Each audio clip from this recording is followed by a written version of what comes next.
¿Eres de esas personas que recitan el Padre Nuestro sin darse cuenta de su verdadero poder? Tal vez lo has dicho 100 veces, tal vez 1000, tal vez creciste escuchándolo en la iglesia, repitiéndolo antes de dormir o recitándolo antes de las comidas. Pero ¿alguna vez te has detenido a preguntar por qué esta oración? ¿Por qué Jesús nos dio estas palabras exactas? ¿Era solo una simple oración para el uso diario o era algo mucho más profundo? ¿Qué pasaría si te dijera que dentro de estas pocas frases Jesús reveló un plan de batalla, una conexión divina y la clave definitiva para desatar el poder de Dios en tu vida? ¿Qué pasaría si te dijera que esta oración es un arma, una declaración, una alineación directa con el mismo cielo? El Padre Nuestro no es solo un ritual, es una estrategia, no es solo una recitación, es una revelación. Jesús no dijo simplemente, es una oración que pueden decir antes de comer. Él dijo, así deben orar. Esto es guerra espiritual.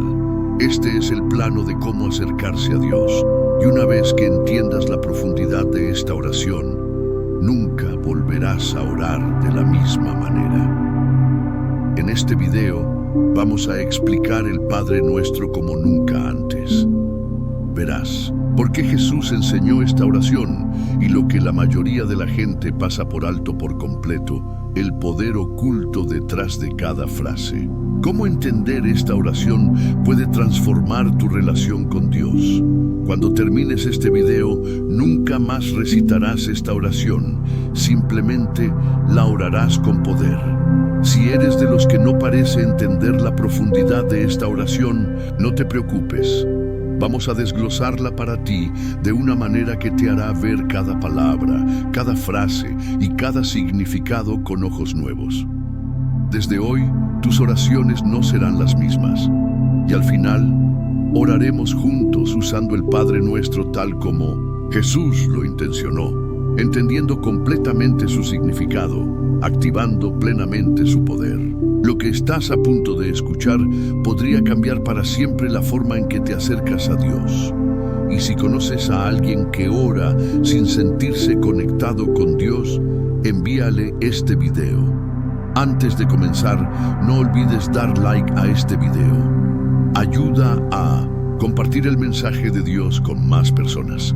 Comenta abajo qué parte del Padre Nuestro habla más a tu corazón. Y lo más importante, comparte esto con alguien que necesita escucharlo. Nunca sabes cómo este mensaje podría cambiar su vida de oración. Si hay una palabra en el Padre Nuestro que lo cambia todo, es la primera: Padre. Después de desglosar lo que realmente es esta oración, un plan de batalla, una estrategia, una conexión con el poder divino, la lección más importante que podemos sacar es a quién le estamos orando. Jesús pudo haber dicho nuestro Señor o nuestro Rey, pudo haber comenzado con oh Creador Todopoderoso del universo, pero en cambio eligió deliberadamente decir Padre Nuestro. Eso no fue un accidente, fue intencional. Muchas personas luchan por relacionarse con Dios porque lo ven como distante, intocable e imposible de agradar. Tal vez tú te sientes así a veces, crees en Él, pero ¿realmente lo conoces? Cuando oras, sientes que estás tratando de llamar la atención de un gobernante todopoderoso que tal vez esté demasiado ocupado para escucharte. ¿O le hablas como un hijo le habla a su padre amoroso? Piénsalo. Si eres padre, ¿cómo te sientes cuando tu hijo corre hacia ti, no porque necesite algo, sino porque simplemente quiere estar contigo? Se sube a tu regazo, te abraza, solo quiere estar cerca de ti. Lo alejas, le dices, estoy ocupado, o tu corazón se llena, porque eso es exactamente lo que deseas para tu hijo, que esté cerca de ti. Eso es lo que Dios desea. Por eso Jesús dijo, Padre Nuestro. Para muchas personas, esta palabra, Padre, es difícil. Tal vez tu padre terrenal fue ausente, abusivo o imposible de complacer. Tal vez ni siquiera estuvo presente, y cuando escuchas la palabra Padre, no trae consuelo. trae dolor. Pero aquí está la verdad. Dios no es así. Él no es un humano imperfecto y defectuoso. Él es el Padre perfecto. No es como tu Padre terrenal. Él es todo lo que tu Padre terrenal debería haber sido. El enemigo quiere que creas que Dios es distante, frío y desinteresado. Esa es la mayor mentira.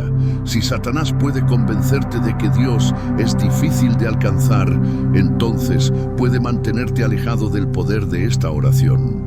Pero Jesús destruyó esa mentira con dos simples palabras: Padre nuestro. Y luego añade algo aún más profundo: que estás en el cielo. Cuando decimos Padre nuestro que estás en el cielo, estamos declarando dos cosas al mismo tiempo. Somos sus hijos. Esto es una relación, no solo una práctica religiosa. El cielo es nuestro hogar. No estamos hablando con alguna fuerza cósmica distante, estamos conectados al Rey del cielo y ese es nuestro destino. Esto es lo que hace diferente a la oración de solo desear. Manifestar o esperar cosas buenas cuando oras es hablar con alguien que te ama, te conoce y ya tiene un plan para ti. Esta es exactamente la razón por la que Jesús nos dijo que empezáramos nuestras oraciones de esta manera. Él nos estaba invitando a una manera diferente de pensar. Cuando te acerques a Dios, no vengas como un mendigo, ven como un hijo, ven como una hija. Porque cuando te acercas a Dios como tu Padre, eso cambia tu forma de orar. Mira a Jesús. Él llamó a Dios Padre más de 150 veces en los Evangelios. No solo nos enseñó a decirlo, Él lo vivió. En Juan 11, 41, 42, antes de resucitar a Lázaro, Jesús comenzó su oración diciendo: Padre, te doy gracias porque me has escuchado. Yo sabía que siempre me escuchas. Eso es confianza. Esa es la relación que Él quiere que tengas. Cuando entiendas esto, tus oraciones nunca serán iguales. No orarás como alguien que espera que Dios escuche. Orarás como alguien que sabe que Él ya está escuchando. No suplicarás por la atención de Dios. Descansarás en el hecho de que ya la tienes. Ahí es donde comienza el poder.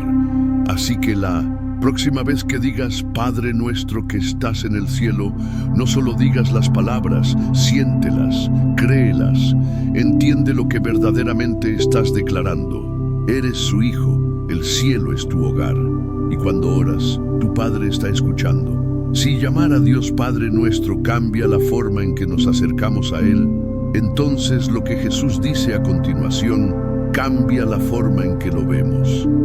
Santificado sea tu nombre.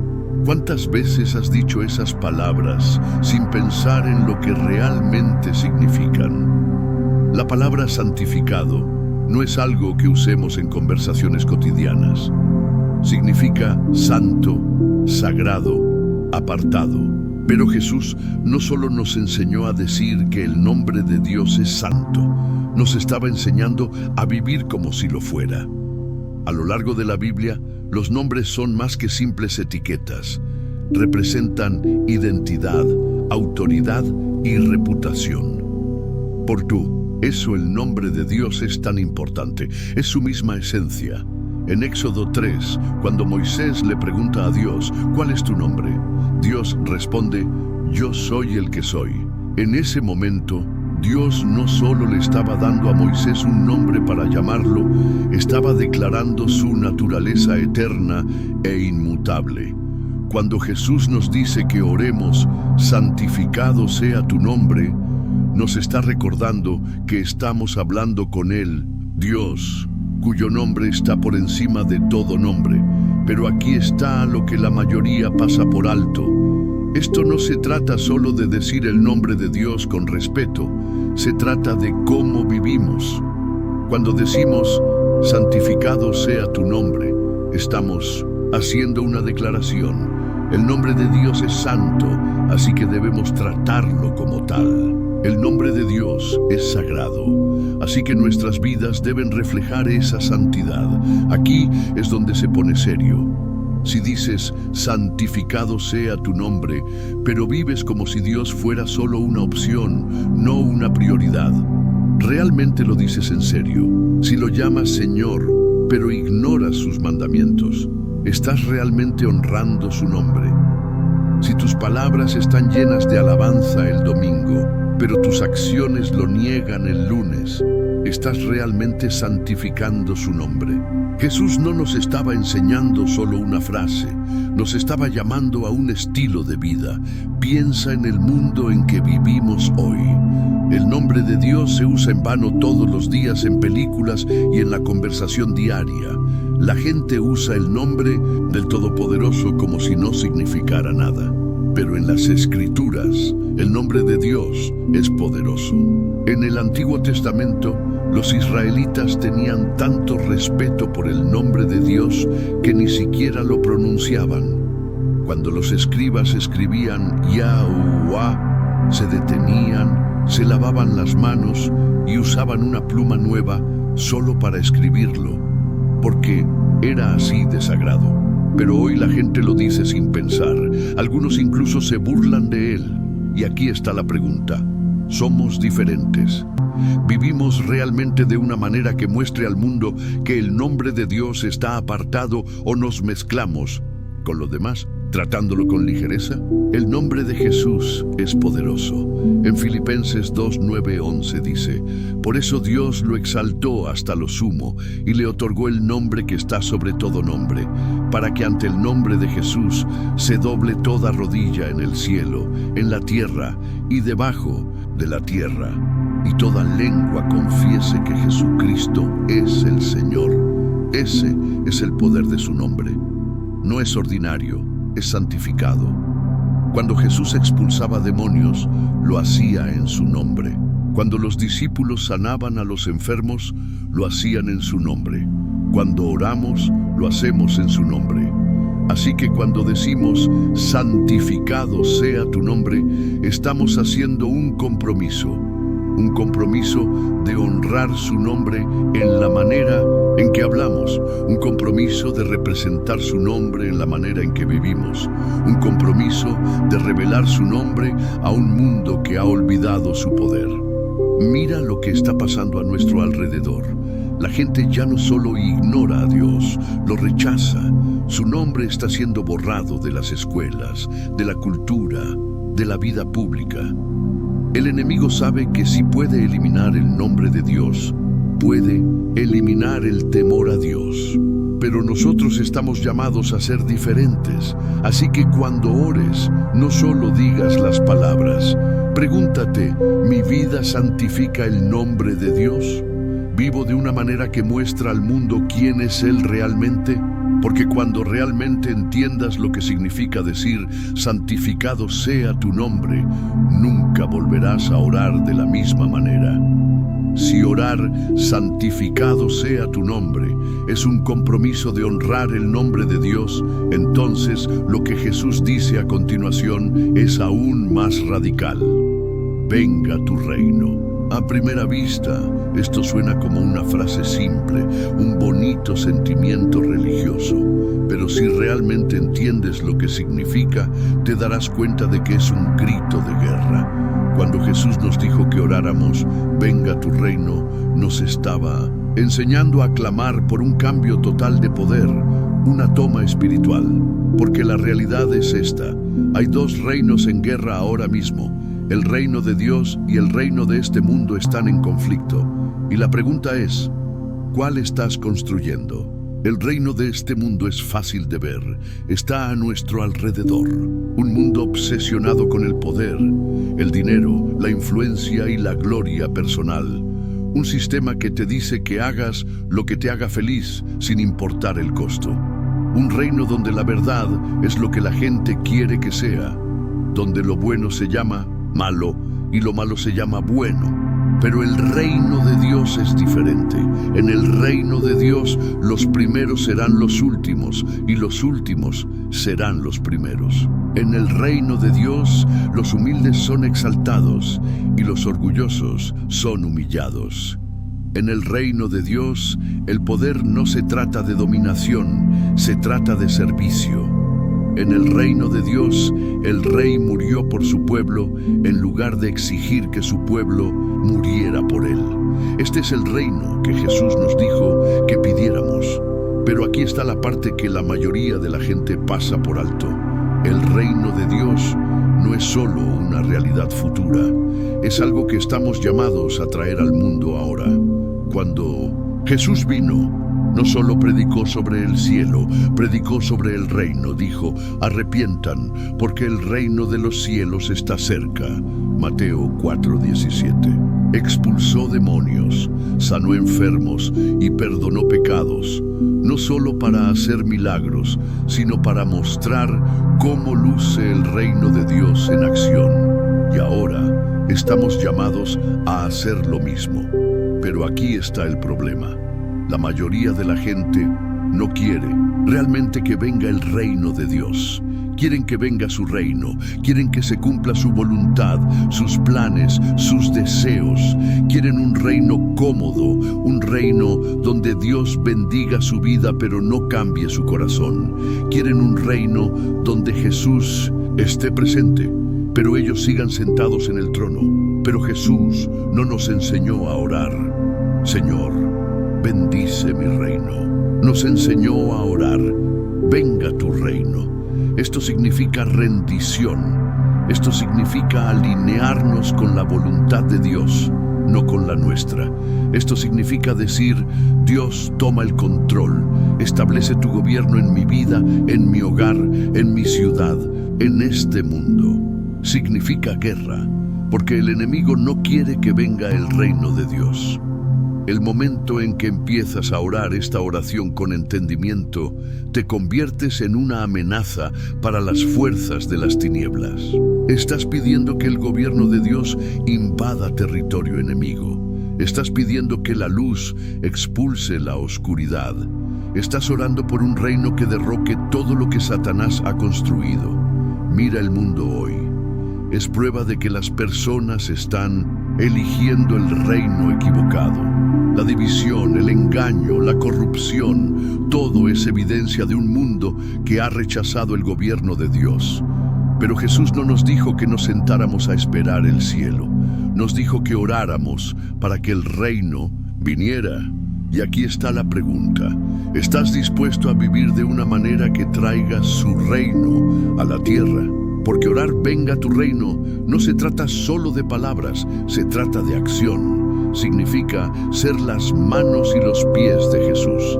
Significa defender la verdad en un mundo lleno de mentiras. Significa vivir en rectitud, incluso cuando la cultura promueve el pecado. Significa caminar en amor cuando el mundo está lleno de odio. Así que cuando ores, no solo digas las palabras, pregúntate: ¿estoy viviendo de una manera que invite al reino de Dios? ¿O solo estoy construyendo el mío propio?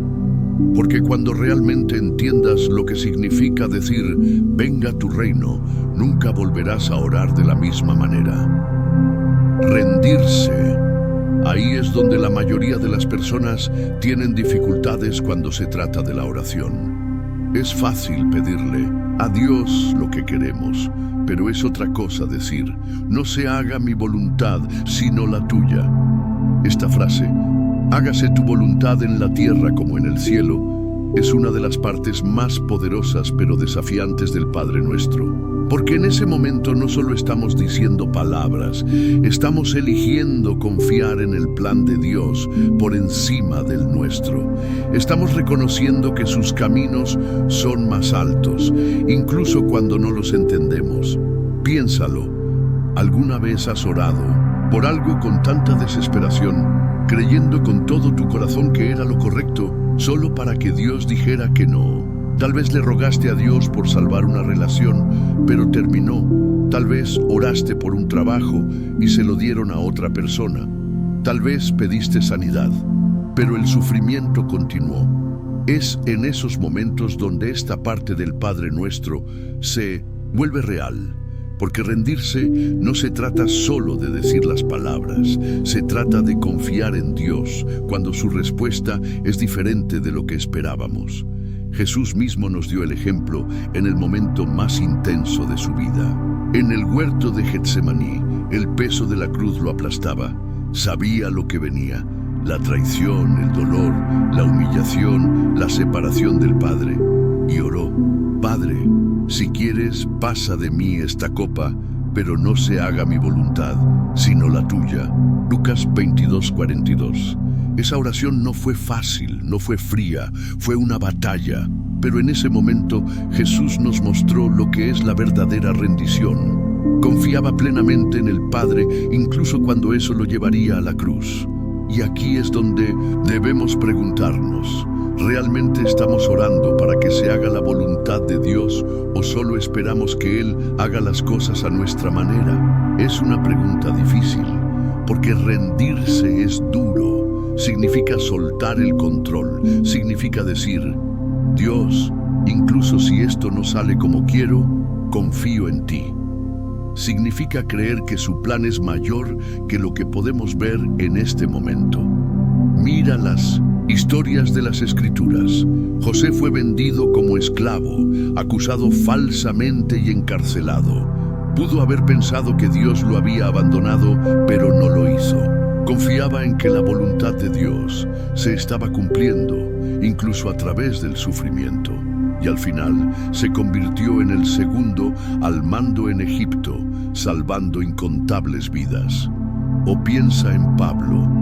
Tenía el sueño de predicar el Evangelio libremente, pero en cambio fue golpeado, naufragó y fue encarcelado. Sin embargo, en esas cadenas escribió cartas que darían forma a toda la fe cristiana. ¿Por qué?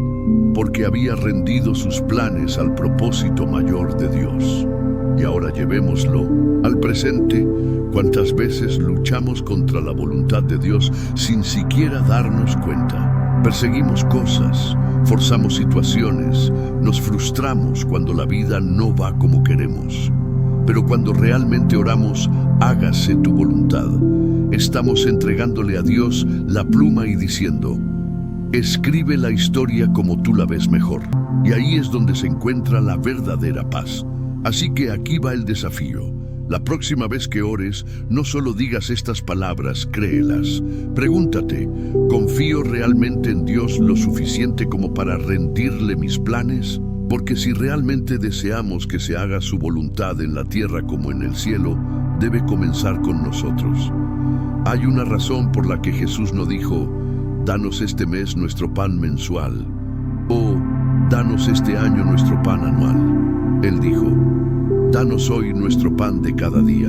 No se trata solo de comida, se trata de dependencia, se trata de confianza. Se trata de liberarnos de la ilusión de que podemos sostenernos por nosotros mismos sin Dios. Aquí es donde muchas personas luchan, porque en un mundo que nos dice que planifiquemos, ahorremos y aseguremos nuestro futuro, Jesús nos dice que confiemos en Dios día a día. Piensa en eso por un momento. ¿Cuántas veces te has quedado despierto por la noche, preocupado por el dinero, por tu trabajo, por cómo vas a proveer para tu familia? Esa ansiedad que se cuela cuando no sabes qué viene después. Por eso esta parte de la oración es tan poderosa, porque Jesús nos está llamando a cambiar nuestra mentalidad, a dejar de obsesionarnos por lo que no tenemos y comenzar a confiar en aquel que siempre ha provisto. Mira a los israelitas en el desierto. Dios les dio maná del cielo todos los días, pero había una condición: solo podían recoger lo que necesitaban para ese día. Si trataban de guardar más, se echaba a perder. ¿Por qué?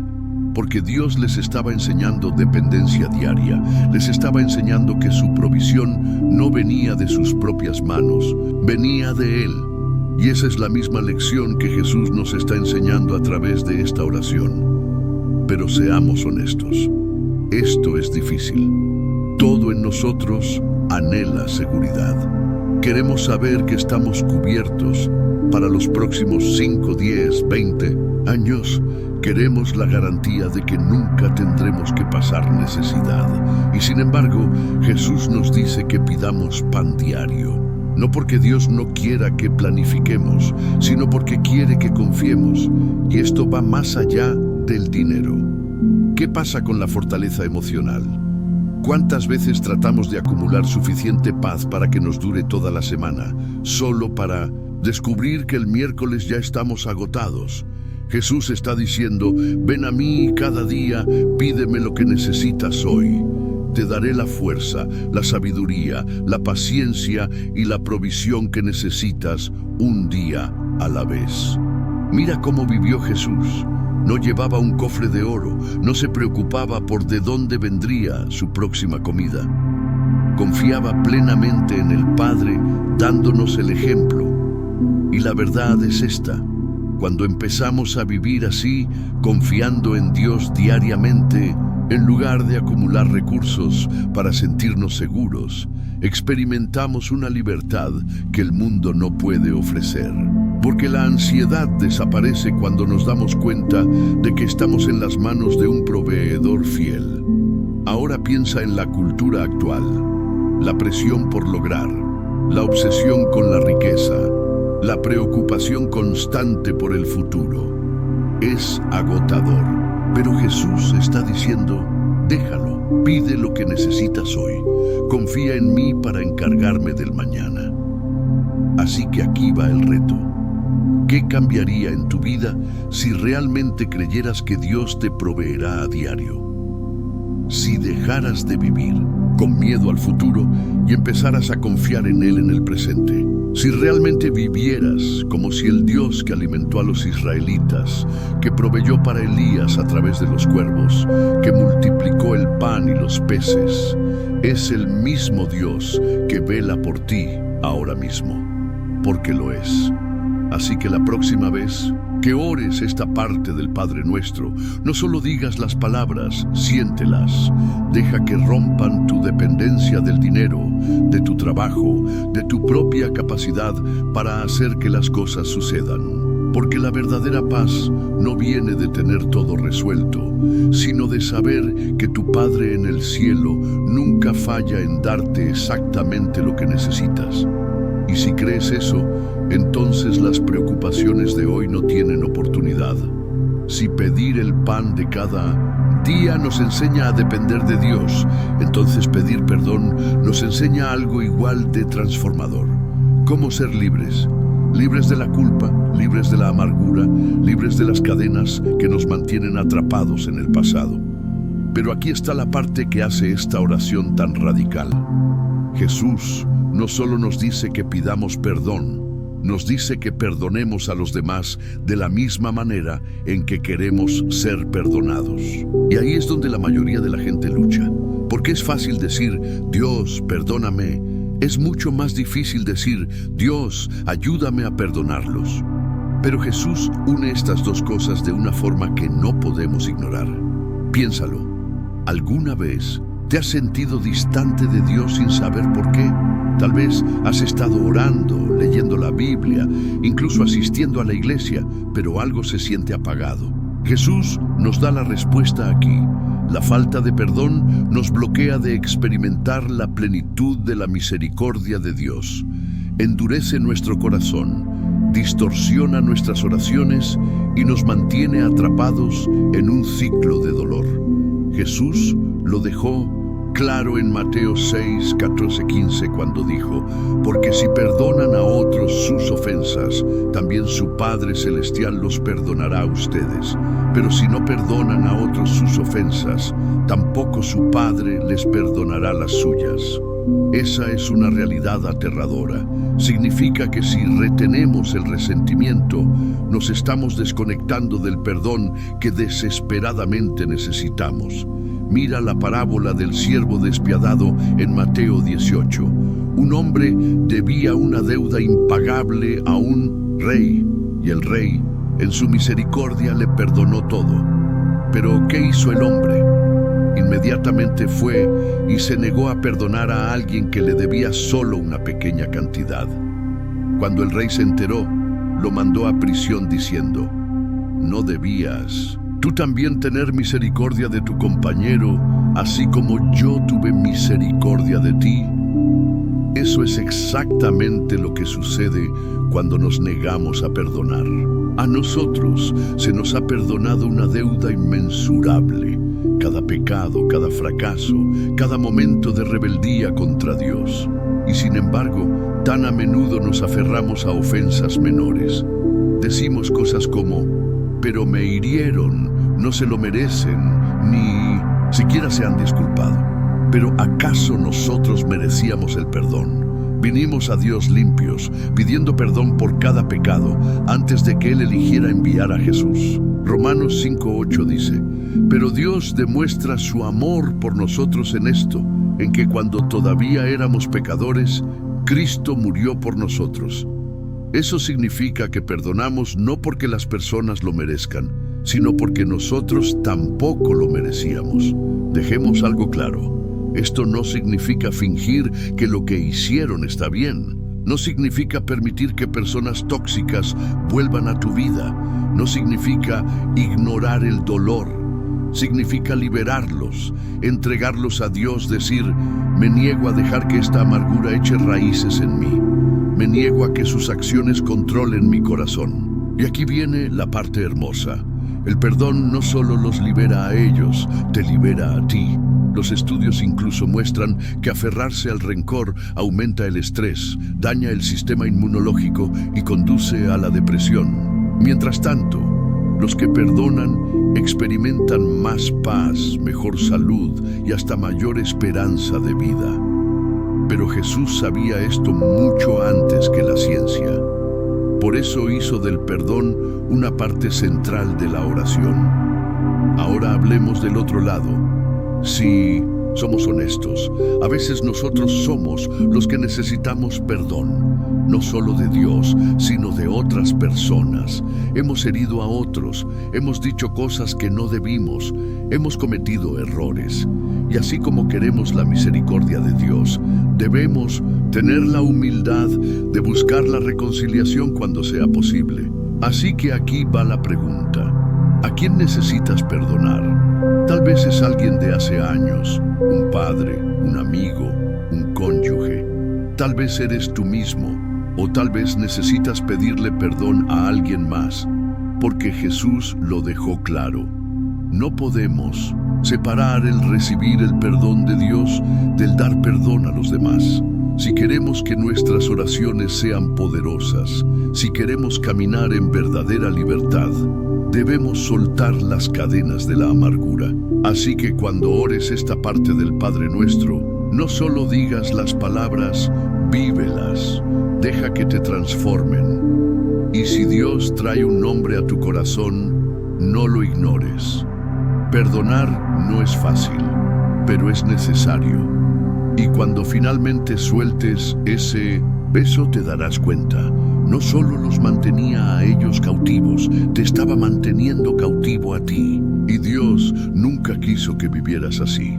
Si el perdón nos libera de las cadenas del pasado, esta siguiente parte del Padre Nuestro nos prepara para las batallas que vienen. Jesús nos dice que oremos, no nos dejes caer en tentación. Pero alguna vez te has preguntado por qué le pediríamos eso a Dios. ¿Acaso Dios nos llevaría a la tentación? Algunas personas luchan con esta línea porque suena como si estuviéramos pidiéndole a Dios que no haga algo que, de otro modo, haría. Pero eso no es lo que Jesús quiso decir. La Biblia es clara. En Santiago 1:13 leemos: Dios no puede ser tentado por el mal, ni Él tienta a nadie. Entonces, ¿por qué Jesús incluyó esto en su oración? Porque la tentación es una realidad y Él nos estaba enseñando a mantenernos espiritualmente alertas. La tentación no es una posibilidad, es una garantía. Cada persona la enfrenta. Incluso Jesús fue tentado por Satanás en el desierto, según Mateo 4. Pero mientras la tentación en sí misma no es pecado, ceder a ella sí lo es. Por eso, Jesús nos está enseñando a orar por protección antes de siquiera entrar en batalla. Piénsalo, ¿cuántas veces la gente cae en pecado, en adicciones, en malas decisiones porque no estaban en guardia, no estaban orando contra la tentación? Solo estaban esperando ser lo suficientemente fuertes cuando llegara. Pero Jesús nos está enseñando: no esperes a que llegue la tentación para comenzar a pelear. Pídele a Dios que te guíe de forma tal que te aleje de ella por completo. Y aquí es donde entra la guerra espiritual. Porque la tentación no se trata solo de debilidad humana, es una estrategia, una trampa. El enemigo nos estudia, conoce nuestros patrones, nuestras debilidades, nuestros puntos ciegos. No pierde tiempo tentando con cosas que no nos importan. Nos tienta con aquello que más nos cuesta. Por eso Jesús nos dice que oremos esto todos los días. Porque lo reconozcamos o no, hay una batalla sobre tu mente, tu pureza, tu enfoque, tu integridad. Y sin protección espiritual, estás caminando en terreno enemigo sin armadura. Mira a Pedro. Antes de que arrestaran a Jesús, él le advirtió: Simón, Simón, Satanás ha pedido zarandearte como a trigo, pero yo he orado por ti, para que no falle tu fe. Lucas 22, 31, 32. Jesús no le dijo a Pedro que simplemente fuera fuerte, lo cubrió en oración. ¿Y qué hizo Pedro? Confió en su propia fuerza, ignoró la advertencia de Jesús, y cuando vino la tentación, negó a Jesús 3 veces. Ahora contrástalo con José en Génesis 39. Cuando la esposa de Potifar intentó seducirlo, él no se quedó allí debatiendo. No trató de resistir con su propia fuerza. Salió corriendo, se alejó inmediatamente de la tentación. Esta es la diferencia entre los que caen y los que permanecen firmes. Los que permanecen firmes no solo oran después de caer, oran por peligro, se adelantan al ataque. Le piden a Dios no solo fuerza para resistir, sino sabiduría para evitar. Aquí hay algo poderoso. En 1 Corintios 10:13 dice: fiel es Dios, que no permitirá que ustedes sean tentados más allá de lo que puedan resistir, sino que junto con la tentación proveerá también la salida para que puedan soportarla. Eso significa que siempre hay una salida. No importa lo que enfrentes, Dios siempre provee una vía de escape, pero debemos tomarla. Entonces, ¿cómo vivimos esta parte del Padre Nuestro? Primero, debemos mantenernos alertas. 1 Pedro 5:8 nos dice: sean sobrios y estén alerta. Su enemigo, el diablo, ronda como león rugiente, buscando a quien devorar. El enemigo siempre está al acecho. No podemos darnos el lujo de vivir sin cuidado. Segundo, debemos cuidar nuestras influencias. La tentación muchas veces entra a través de lo que permitimos en nuestra mente, mediante el entretenimiento, las relaciones, las conversaciones. Si estás luchando con la lujuria, pero consumes contenido impuro, estás alimentando exactamente aquello contra lo que estás orando.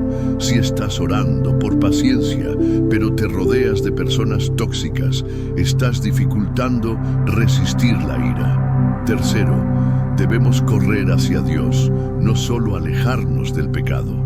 Demasiadas personas tratan de resistir la tentación con su propia fuerza, pero la clave no es solo resistir, es reemplazar. Santiago 4:7 dice: sométanse a Dios, resistan al diablo, y él huirá de ustedes. Mira el ejemplo de Jesús. En lugar de quedarse discutiendo con Satanás, usó la palabra de Dios para derrotarlo. Él no solo rechazó la tentación, la reemplazó con verdad. Así que cuando ores esta parte del Padre Nuestro, no solo digas las palabras, créelas. Pídele a Dios que te muestre las áreas donde estás vulnerable, donde estás confiando en tu propia fuerza. Pídele que te dé sabiduría para evitar trampas antes de que lleguen. Porque esta oración no es sobre miedo, es sobre estrategia. Es sobre reconocer que la batalla es real, pero la victoria ya está asegurada si mantenemos nuestra dependencia en Cristo. Y si te sientes abrumado, recuerda esto: el mismo Espíritu que vive en ti es más poderoso que el que rige en el mundo. Así que no luches solo, pide ayuda, pide protección y prepárate para la batalla que viene. Primero, sométete a Dios. Luego, resiste. No solo luchas contra el pecado, te llenas de algo más fuerte. Así que la pregunta es: ¿estás simplemente reaccionando a la tentación o estás orando contra ella antes de que llegue? ¿Estás espiritualmente alerta o estás caminando directo a las trampas del enemigo sin armadura? Jesús nos dio esta parte de la oración por una razón. Porque la tentación es real, la batalla es real, y si no nos preparamos, caeremos. Pero la buena noticia es esta: Dios ya nos ha dado las armas para ganar. La pregunta es, ¿las usaremos? Si Jesús nos dice que oremos contra la tentación, entonces esta próxima parte del Padre Nuestro va aún más lejos. Líbranos del mal. No se trata solo de evitar el pecado, sino de invocar el poder de Dios para rescatarnos de él. Esto no es solo una oración de protección, es una declaración de guerra. Porque el mal no es una idea, no es solo un concepto abstracto. El mal es real y lo reconozcamos o no. Estamos en una batalla todos los días. Piénsalo. ¿Por qué Jesús incluiría esto si no fuera necesario? ¿Por qué nos enseñaría a orar por liberación si no hubiera fuerzas reales tratando de alejarnos de Dios? Efesios 6:12 lo deja claro. No luchamos contra carne y sangre, sino contra principados, contra potestades, contra los poderes de este mundo tenebroso, contra fuerzas espirituales malignas en las regiones celestiales. En otras palabras, la verdadera lucha no es lo que vemos, es lo que no vemos. Las batallas que enfrentamos en nuestra mente, en nuestras familias, en nuestras luchas, no son solo problemas físicos, tienen raíces espirituales. Y sin embargo, ¿cuántas veces tratamos de pelear estas batallas por nuestra cuenta? Tratamos de superar la adicción con fuerza de voluntad. Tratamos de arreglar relaciones rotas con lógica. Tratamos de salir de la depresión o ansiedad pensando en positivo. Pero Jesús sabía algo mejor. Por eso nos dijo que oráramos esto a diario, porque la liberación no es algo que logramos por nuestra fuerza, es algo que Dios hace cuando lo invocamos. Mira a Pedro en Lucas 22, 31, 32. Jesús le advirtió: Simón, Simón, Satanás ha pedido zarandearte como a trigo, pero yo he orado por ti, para que tu fe no falte. Observa lo que Jesús dijo. No le dijo: Pedro, esfuérzate más. No le dijo: Pedro, encuéntrale solución por ti mismo. Le dijo: he orado por ti. Porque la única manera en que Pedro podría resistir el ataque del enemigo era mediante el poder de Dios. Aún así, Pedro trató de confiar en sí mismo. Le dijo a Jesús: Señor, estoy dispuesto a ir contigo a la cárcel y hasta la muerte. Pero solo unas horas después negó a Jesús 3 veces. Esto es lo que sucede cuando intentamos enfrentar batallas espirituales con fuerza humana. Fallamos. Ahora compáralo con el pueblo de Israel en Éxodo 14. Estaban atrapados en el Mar Rojo con el ejército del faraón detrás. No tenían armas, ni estrategia, ni salida. Y Moisés les dijo: el Señor peleará por ustedes, ustedes quédense tranquilos. ¿Y qué pasó? Dios abrió el mar, los libró. Esto es lo que Jesús nos está enseñando con esta oración. La liberación no es algo que alcanzamos, es algo que recibimos. Es Dios interviniendo cuando lo invocamos. Y esto aplica a cada área de nuestra vida. Luchas con una adicción, no necesitas solo más autocontrol, necesitas liberación. Batallas con miedo, ansiedad, depresión. No necesitas solo buenos consejos, necesitas rescate divino. ¿Te sientes atrapado en ciclos de pecado? No necesitas solo esforzarte más, necesitas el poder de Dios para romper esas cadenas. Por eso, el enemigo trabaja tan duro para mantenernos lejos de la oración, porque sabe que cuando clamamos a Dios por liberación, las cadenas se rompen, las fortalezas caen, la oscuridad huye. Salmo 50:15 dice: invócame en el día de la angustia, yo te libraré y tú me honrarás. Esto no es solo una linda idea, es una promesa.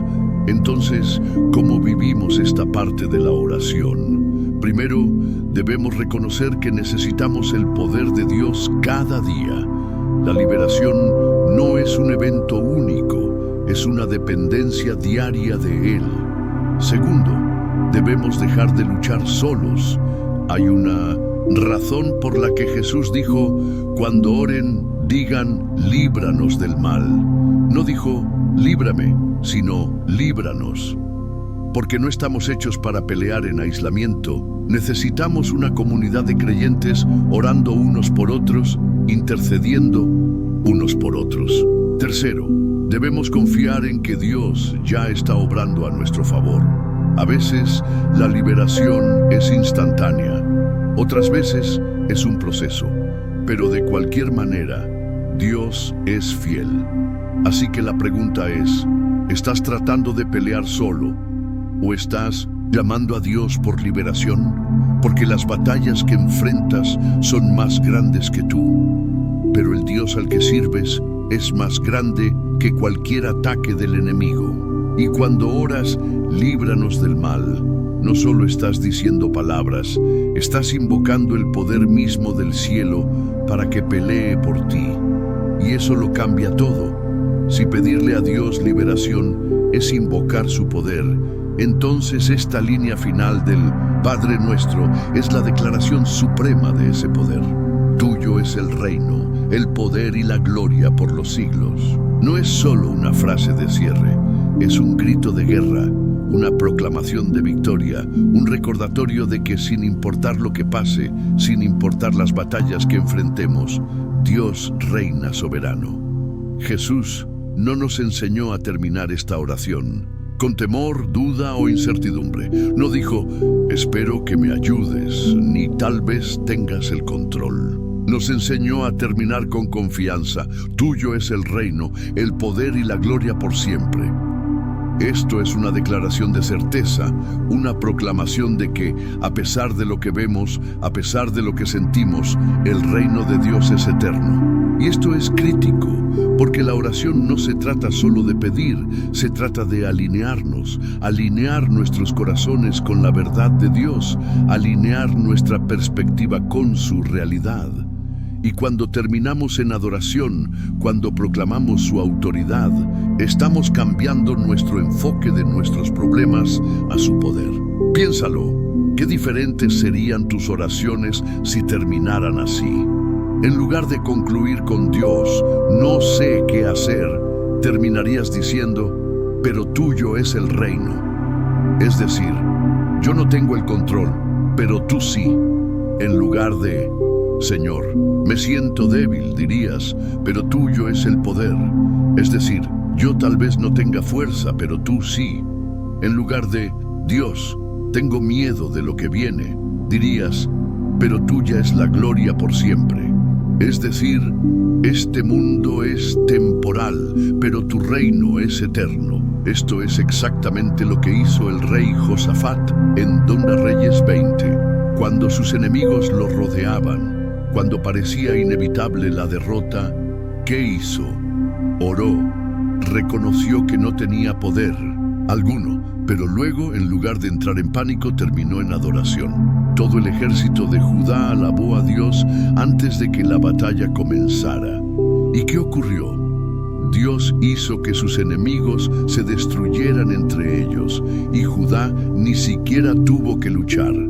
Porque la batalla nunca fue de ellos, era del Señor. Esto es lo que Jesús nos estaba enseñando.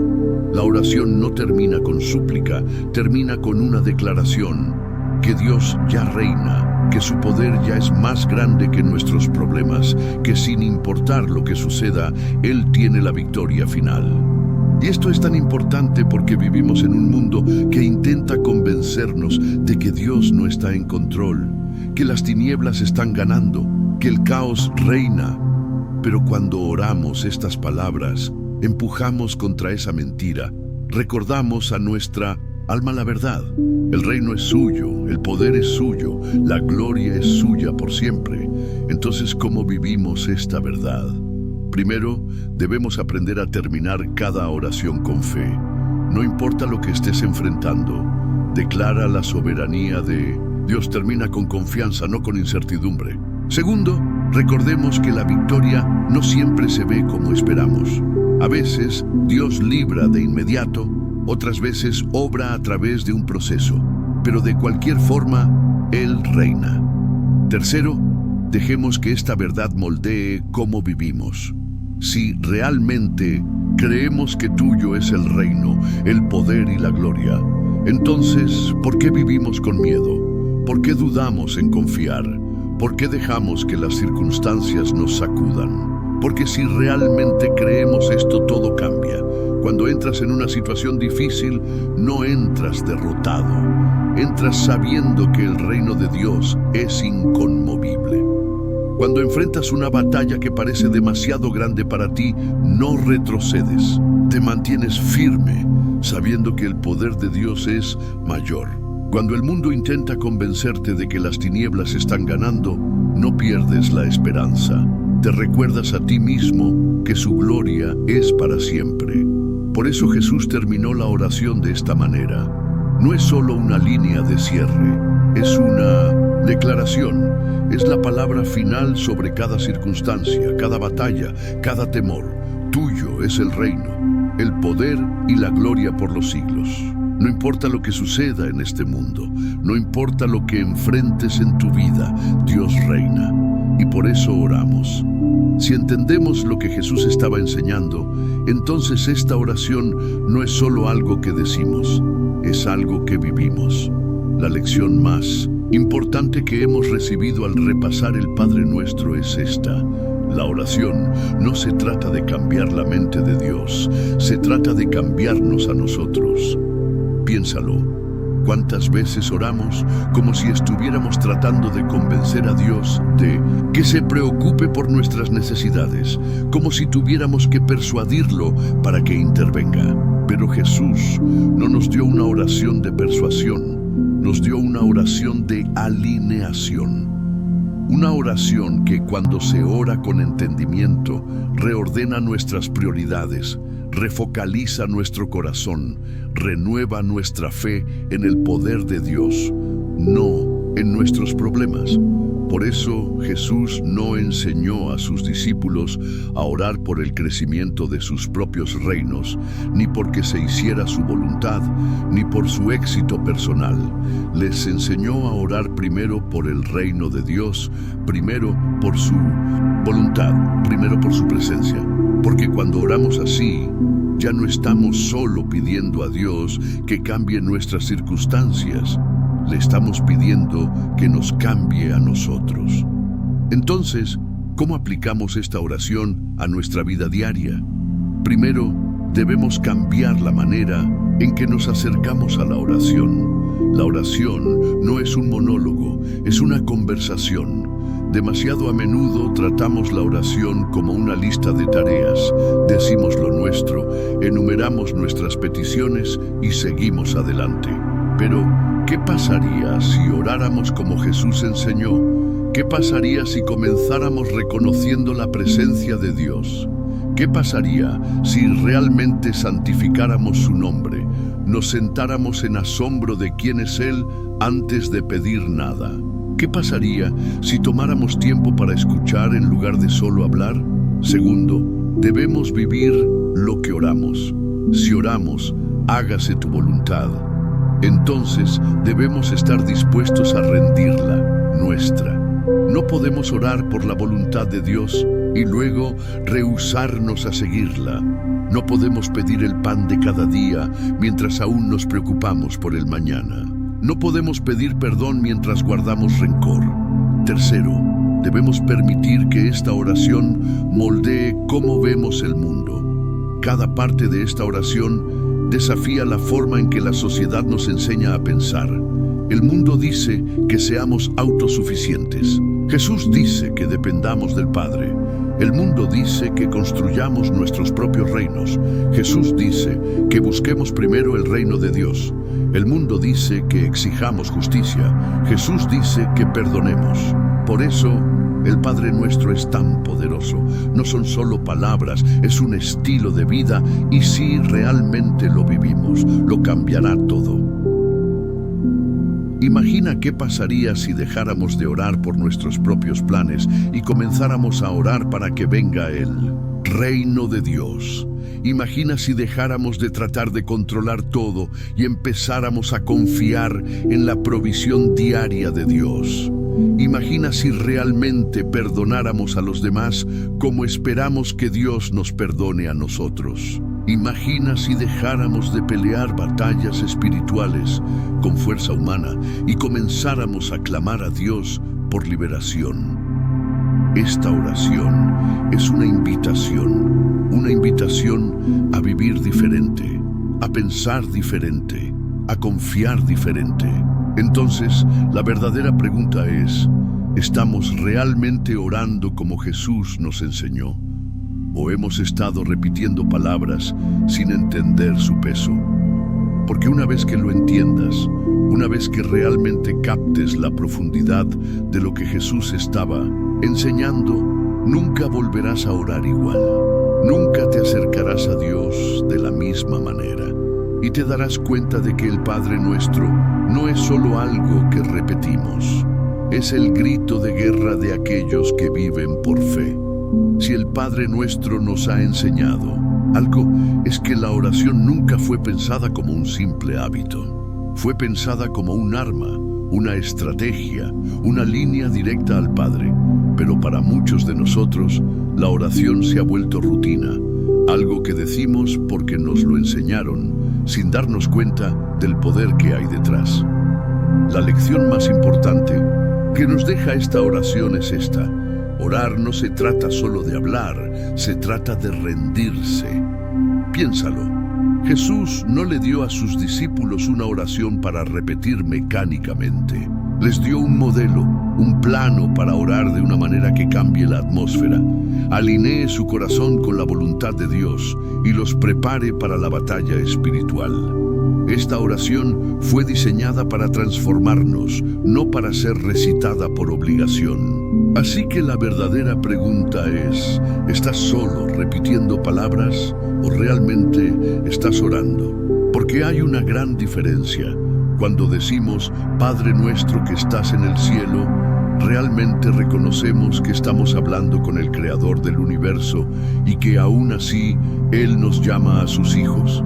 Cuando decimos, santificado sea tu nombre, ¿lo decimos en serio?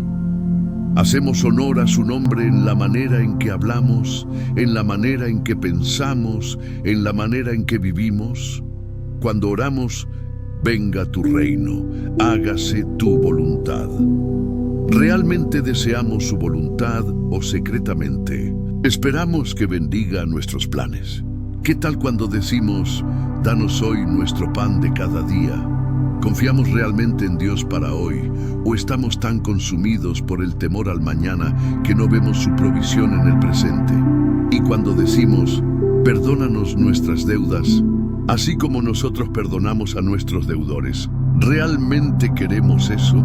Porque si somos honestos, algunos todavía guardamos rencor, todavía nos aferramos a las ofensas, todavía nos negamos a dar la misma misericordia que le rogamos a Dios que nos dé. Estas no son solo palabras, esto es un grito de guerra, una declaración de dependencia de Dios, una rendición a su voluntad, un compromiso de vivir diferente. Así que hazlo personal. ¿Qué parte del Padre Nuestro orarás de manera diferente después de hoy? Tal vez para ti sea rendir tu voluntad a Dios en lugar de tratar de controlar todo. Tal vez sea aprender a confiar en Él para tu provisión diaria, en lugar de vivir en temor al futuro. Tal vez sea el llamado a perdonar, finalmente dejar ir esa amargura que ha estado envenenando tu alma por demasiado tiempo. O tal vez, solo tal vez, el mayor cambio en tu vida de oración vendrá cuando dejes de tratar esta oración como un ritual y comiences a orarla con expectativa, con entendimiento, con fe, porque una vez que realmente entiendas la profundidad de esta oración, nunca volverás a orar igual.